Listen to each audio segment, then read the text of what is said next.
High বন্ধুরা, আজকে তোমাদের সামনে আবারও একটা নতুন কেস নিয়ে হাজির হয়েছি। এটি হচ্ছে গোট অ্যানিরেক্সিয়া। এই ছাগলটি খাওয়া দাওয়া করছিল না, ফলে একে আমরা একটা স্যালাইন চালিয়েছি। একদম না খাওয়ার কারণে এই ছাগলটিকে ডিএনএস স্যালাইন দিয়েছি, এবং ডিএনএস দেওয়ার ফলে এর ইমিউনিটি বুস্টার হয়ে যাবে এবং খাওয়ার আগ্রহটা অনেকটা বেড়ে যাবে। তো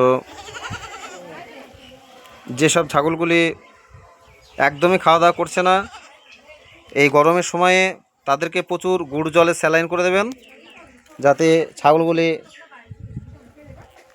গরমের সময় প্রচুর পরিমাণে জল খাওয়ালে এদের ইমিউনিটি ক্ষমতা বেড়ে যাবে। এবং তার সাথে অবশ্যই আপনারা আখের গুড় লবণ ব্যবহার করবেন জল খাওয়ানোর জন্য, তবে ছাগলগুলি সুস্থ থাকবে। এবং গরমের সময় বেশিরভাগ ছাগলই পেট খারাপের সমস্যায় দাঁড়িয়ে যায়। তো তার জন্য আপনারা বিচালি কিংবা খড়ের সাথে অবশ্যই খাওয়া সোটা একটু ব্যবহার করবেন, এই পরামর্শ রইল।